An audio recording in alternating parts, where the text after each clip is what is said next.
All right, we're going to begin. So, the topic tonight is related to the internal challenge of the week in the dojo, which is to do something kind every day, which seems like a very, like, gee golly, Boy Scout kind of thing to do. What does it have to do with martial arts? Aren't we learning how to punch each other in the face? Of course, yes, but also this is a meditation class, so we're not learning how to punch each other in the face. Kindness is, while it is such a simple thing, it is one of the most profound things ever. Literally, just doing something kind will totally transform you in that moment and most likely the other person as well. So it might come more naturally for some of us. For a lot of us, we have to practice being kind, and that's what the idea behind the challenge usually is just getting a little bit closer to the way that you really want to be. And kindness costs you nothing. So doing that little act in that moment, right, might really give somebody else something incredible. And for you, it will probably also give you something incredible, and it costs you absolutely nothing. It costs you a second out of your day, and it will give you a lifetime of good karma. So I want to talk about that. And as I was kind of thinking about what we were going to talk about this week and dealing with the meditation talk and the challenge and all that stuff, I happened to hear an interview with Jack Kornfield. And if you have not read this book, After the Ecstasy, the Laundry, we have it in the dojo in the lobby. It's a great book. I'm going to read a couple of sections from here. But I heard him giving an interview, and he was talking about a lot of different topics, but he finished with a loving kindness meditation, which I really liked. And so we'll do a little bit of a slightly variation version of that. And this book is wide ranging in topics. And I talk a little bit about the section where he touches on compassion.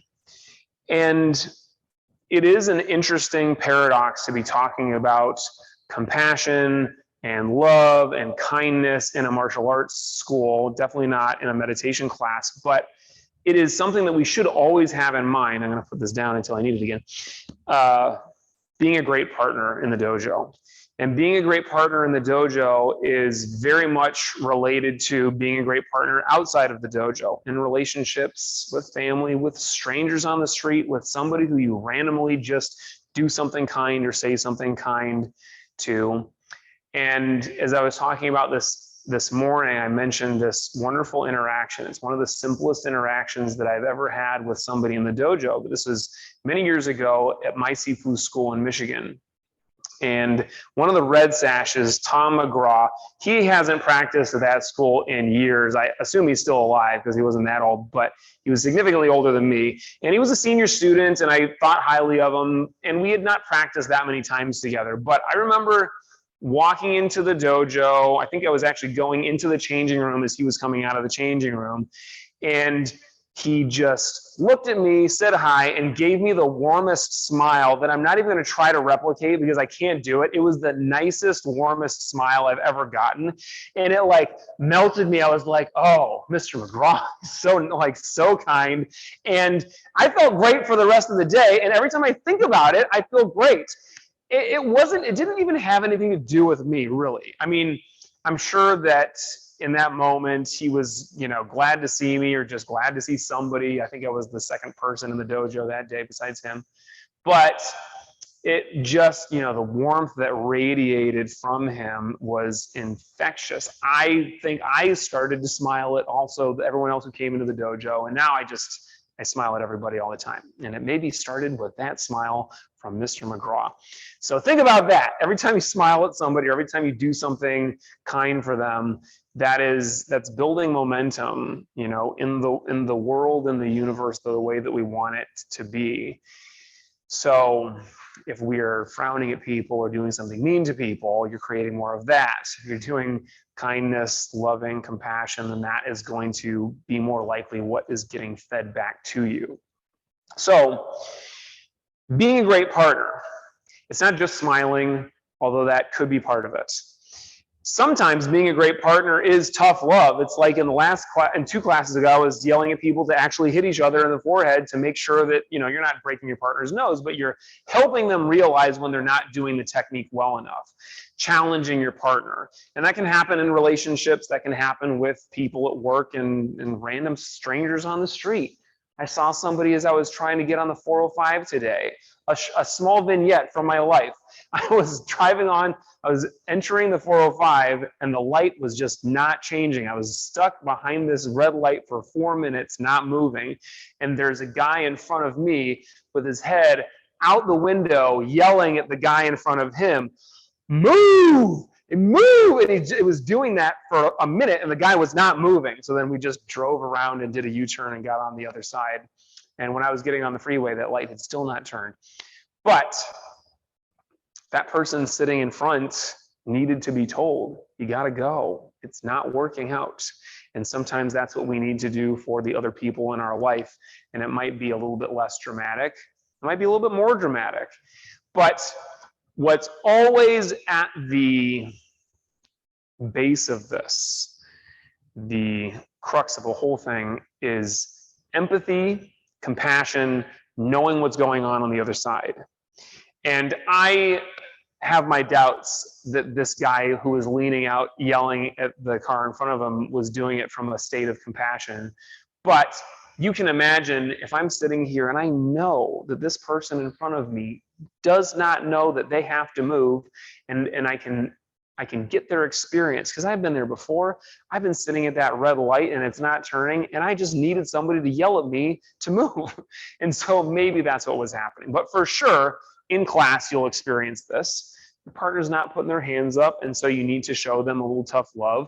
Or your partner is overwhelmed. It's their first class, or they are just not getting it tonight. And what they need is for you to kind of hold their hand a little bit. So when we are practicing in the dojo, a lot of this is coming through with body language. We are just watching and being there with our partner. We are seeing and feeling in that way, the subtle energies or the very obvious energies of what's on our partner's face and how they're moving, and then trying to give them the experience that they need the most in that moment. Whether it is yelling at them to move, making them move, or showing them, this is literally how you move your feet. You'd move this foot first, then you move this foot. And then to go back, you move this foot first, and then this foot. And everybody's at a different place. And this is part of the magic of working with somebody in class, is you're always going to get a chance to work with somebody that's at a different place from you. Maybe they've been practicing for 10 years, maybe they've been practicing for 10 minutes. But if we are unable to have that empathy for somebody else, and we are unable to see what they're going through, we will absolutely not be a great partner. And usually the reason that that's happening is because we're so caught up in our own stuff.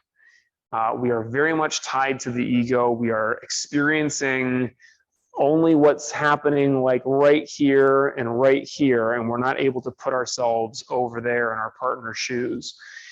And this makes for a very small experience in class and in life. If we can only get what's happening right here, then we are small.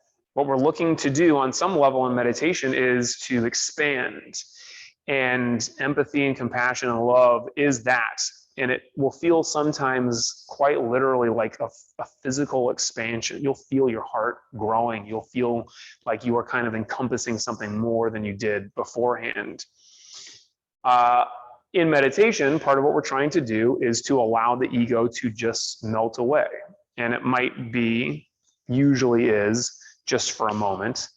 And then it happens and we're like chasing after it for forever.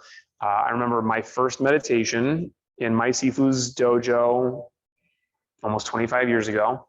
And I sat there and I was all excited for it. I've never meditated. I'm like, this is a great talk, just like this talk, incredibly insightful and very motivating. And then we sat, and I was having a pretty good meditation for the first few minutes. And I actually had this experience for the first time where everything dropped away and I just felt the breath and there was nothing else there. And it was literally for a split second that I felt this. And then I immediately went to, I'm doing it. I'm the best meditator there ever was. I'm the next Buddha. And of course, I lost it right away. But in that moment, it was so amazing to feel, what is beyond our small self, that I really felt attached to that, and I started chasing it, and that made for a long streak of rough meditations as I kept expecting something to happen that wasn't happening. But that moment, or that kind of lengthier moment, or maybe it's a succession of moments, maybe we're able to hold on to a couple of breaths, and we're actually able to experience for a slightly longer period of time what is beyond the ego. And when we're able to let that part of us disappear, then we are able to see and feel and experience what's going on with somebody else. And sometimes it will happen in the flip. So I'm so caught up in my own world that what I need to do to let go of that is really just dive into somebody else's experience. So like if Zelda is my partner and we're doing in Tai Chi, we're doing we're doing push hands like this. Get over here so the camera can see. So I'm just feeling what my partner's doing, right? The ego looks like this. I'm trying to win by pushing my partner. She's trying to push me, and I try to win by stopping her like this. But when I just feel what's going on with my partner, I can feel as soon as she starts to push, and I can get out of the way. I can use that to push my partner. Or I can, if need be, I can feel that what she needs, Zelda's had a long day. She needs to be able to push me. Great job, Zelda. So sometimes that's what your partner needs. And just being able to be over there with them connects you to something bigger. And in that way, you are letting go of your own ego because you're part of a bigger whole. And when we do our meditation later on, and I'll kind of be talking you through a little bit of the beginning of it, this is part of our goal, is to expand to experience something bigger than ourselves. And this is what love is. This is what compassion and kindness is. And sometimes that little act of kindness can just feel like a token gesture. But in that moment, it really is like we are expanding, and it really is like the ego is disappearing. So I'm going to do a quick couple of readings from After the Ecstasy, the Laundry. For those of you who haven't heard this phrase or this concept before, this is a reference to the idea, the ecstasy being enlightenment, nirvana. It is like our highest state. We're experiencing something that is like the clouds part and the sun shines down on us, and the choir of angels sing, ah, and then we have to do the laundry. And it's like finding enlightenment in the mundane and the everyday. So this is from a chapter called The Heart as Mother of the World. And there's a great quote here that I'm going to skip over because it's not totally pertinent. We enter the gates of awakening carried by the same melodies, the same songs of joy and despair that first called us to the spirit. The ocean of life brings us waves of birth and death, joy and sorrow. For many, as at the beginning of our search, it is the painful truths of life that become our sacred gateway, that open us up to the great heart of compassion. The blow of tragedy, the devastation of our losses may have begun our return to the spirit. Now, in a deeper octave, this dimension of awakening opens our being to the shared pain of the world. To enter through this state is called awakening by the gate of sorrow. So, just a quick aside here. This is like when we have our biggest tragedies in life. One of the silver linings there, and even beyond that, one of the deepest, most profound gifts in that moment is the ability to be compassionate and feel what somebody else is experiencing when they're in a similar situation later on. It is said that on the morning of the Buddha's enlightenment, he looked out upon the vast universe with newly awakened eyes of wisdom, and tears began to roll down his cheeks. He saw beings in every circumstance of life striving to be happy, yet out of misunderstanding, these beings were acting in the very ways that brought suffering to themselves and caused suffering to others. Some of us might be able to empathize with that. Some say that when his tears touched the earth, they took life and became Tara, the goddess of compassion. So I like this idea of our tears becoming compassion, the very goddess of compassion. When we honor the gate of suffering, and this could be our suffering or someone else's, what arises is the wondrous power of compassion. This compassion is described as the fluttering of the heart in the face of the pain of any other being. The fluttering of the heart in the face of the pain of any other being. It is a tenderness for all forms of life, all that is born and dies, all creatures who live by one another's births and deaths. Sometimes it is compassion for ourselves. The need for such compassion is there in every journey, Buddhist or Hindu, Jewish or Christian. The question of human suffering is central to the journey of grace and redemption.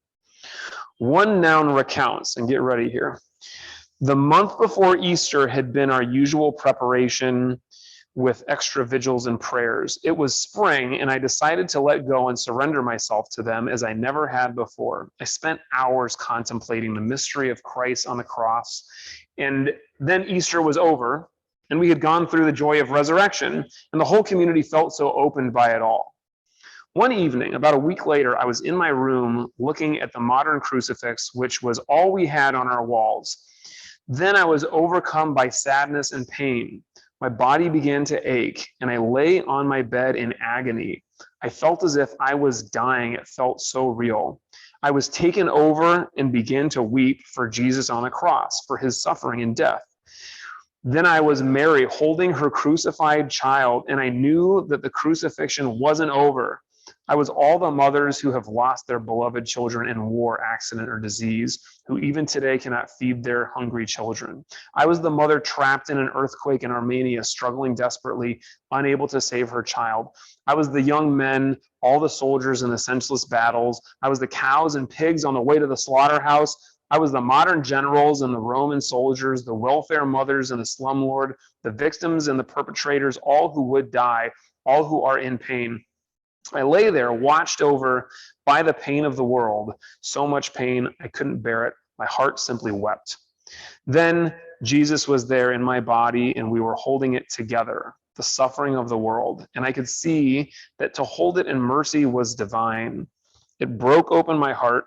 It became the holy pain that opens the heart. This is God's purpose for our sorrows, to connect all our hearts. There is so much mercy, mercy within mercy. And I'll finish with this. To let go in the deepest recesses of the heart, to release all struggle and wanting, leads us to that knowing which is timeless. As one teacher has said, after I opened beyond any sense of myself, I could feel my pain change to the pain of the world. I saw how the universe moves and the planet is on fire, that much pain. And yet it could all be held, and it didn't touch anything. It rested in the midst of an immense peace. In the gate of sorrow, we free ourselves from illusions and grasping, from a false separation from all life, and hold it all. We can rest in the great heart of Buddha, of Jesus, and the heart of the one who knows. So it's a little bit of somebody else's words or several other people's words from this idea, but this, I want to say angle, but that feels way too reductive. This idea or this way of thinking at it or getting at compassion from suffering is a way to find a little bit of, constructive energy or feeling like you are still able to get something out of your own suffering. And this is key because even though, so I disagree with the Buddha on this one thing. And I don't like to disagree with the Buddha or anybody who's been around for so long and really knows some stuff. But the Buddha said that life is suffering. And I agree to an extent. I think that life is pain. you are absolutely guaranteed pain. But suffering is the way that we choose to take it in. And it is a choice, just like happiness is a choice. And it feels most often to us like happiness is just a thing that happens to us, and suffering is just a thing that happens to us. But the truth is, it is always about our interpretation, the way that we're seeing things, the way that we're choosing to practice to be or not. And some days it does not matter how hard you try or how much work you've done, you're still going to suffer. So in those moments, if we can see compassion and we can see that as our gate, as we can see that as the first step towards love, then we can feel a little bit of that suffering is relieved and we get something good and true from it. So we're going to practice a love and kindness meditation, a compassion meditation, and I'm going to talk you through just for a few minutes and then I'll let you practice on your own. So sit comfortably. We've got a couple of new people. We'll go over some posture. There are many different ways of sitting. If you can sit comfortably, cross-legged, half lotus, full lotus, go for it. If you're like me and you've got the tight hips, then you can sit seiza like this. You want your back to be straight. So if you are slouching like this is no good. Have your shoulders basically stacked on your hips, rolled back and relax. Your chin's parallel to the ground, so you're not craning your neck. The hands are upturned. They can be together, they can be separate, but again, not sliding because that's going to cause the slouch. And close eyes. Your eyes are going to be slightly upturned. Again, there are many different ways that you could hold your eyes in meditation, but for this type of meditation, they're closed and slightly upturned, slightly raised, so that you are not falling asleep. You're associating this position with a raised consciousness. And from here, we'll take a couple of deep breaths to help relax. Start with all the breath out. Breathe in through the nose. Breathe out through the nose or the mouth. Just connect to your breath. Feel it enter, feel it leave, without trying to force anything. Remember, each breath is an invitation into this present moment. We breathe without judgment for ourselves, without judgment for the breath. Just feel it. And now, try to focus on the rest of your body. You can feel almost like a grounding sensation, like your body is very solid, rooted. You're like a mountain. You're not tipping. You're almost sunk into the ground. You can feel like you're being held by the earth. You can feel like you're a part of the earth or a part of the tatami mats. And so from that very grounded, solid place, and from that relaxed mind, we'll start to invite some compassion into this meditation. What we're going to do is imagine someone or something, it could even be an animal. For some of you, it might be easier to feel this compassion and love for a pet. It could be somebody that you're in a relationship with, or maybe right now you just need to think of somebody who can remember from the past that you are really easily able to feel love and compassion for. Somebody for whom it would be so easy to be kind, even if that kindness means a little bit of tough love. It is just really a joy and a sense of ease to be with this person. And feel that love and compassion. You can feel it as a physical sensation, maybe some warmth in the heart. Maybe you feel like your body is just melting at the thought of this person. And just hold that person in your mind for a couple of breaths and hold that feeling in your mind. Your mind wanders, just gently bring it back to that person, that animal, that thing, and that feeling of love and compassion.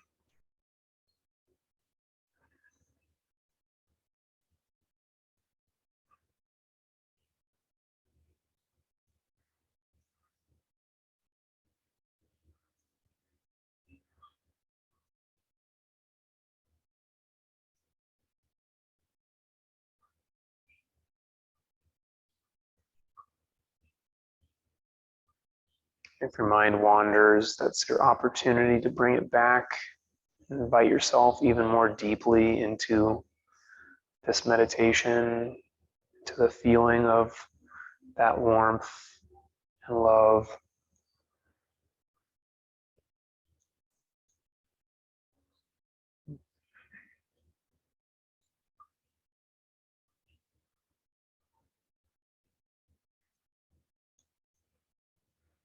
Now we're going to try to imagine somebody just a little bit removed from that kind of relationship that you had with the first person. So maybe it's somebody else in your family or somebody else you have a relationship with. Maybe it's somebody at work, or maybe it's a close friend, but one that you haven't gotten to see in a while. And so we're still holding that feeling of love and compassion as you hold this other person in your mind. We're trying to spread this same compassion and just widen the circle a little bit.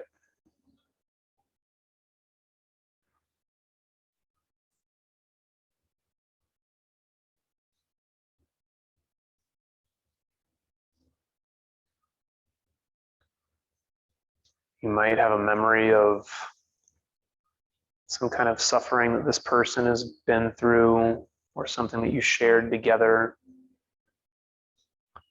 Remember to let that experience open you up. That is your gate to compassion. Suffering just invites you in.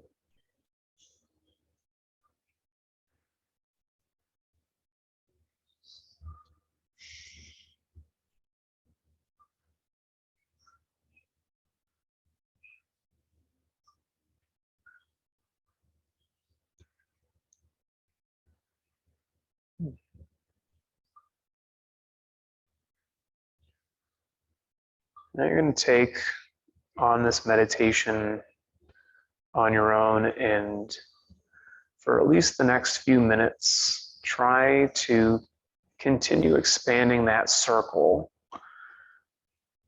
and invite more and more people into this circle of compassion and love. You hold these others in your mind, still holding on to that feeling of compassion and love. And if you lose it, you might go back to the first person. Or another way to go about feeling that compassion for somebody else that you're not used to feeling compassion for is to imagine them as a child. And you might not know exactly what they look like, but you can imagine this person at 3, 5, 8. They're largely helpless. They are largely innocent. And we all started off this way. So you can imagine this other person or these other people as children and use that to help feel compassion and love for them.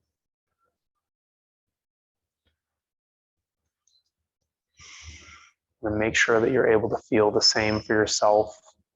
You can imagine yourself as a child, and instead of thinking about all the silly mistakes that you made, things that you said and did that you regret, you can just remind yourself that you were totally blissfully unaware of what life is, and just feel compassion for yourself as a child, and then in the present, feel that compassion for yourself and all the others that you can picture. You can continue expanding that circle to include everybody in the city that you live in, expanding it further to the state and country that you live in. Try to expand it even more to include the rest of the world,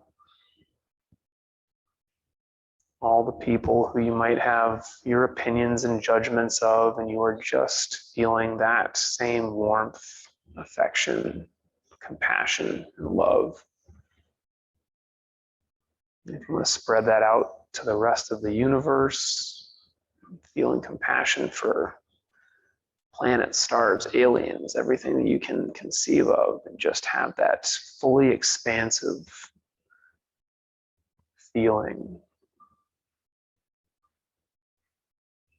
And so, as you meditate, you can continue returning back to this compassion meditation, where you can just let it go and maybe just be in that expansive state. Or maybe just come back to the breath and feel that one breath come in and go out, expand along with it.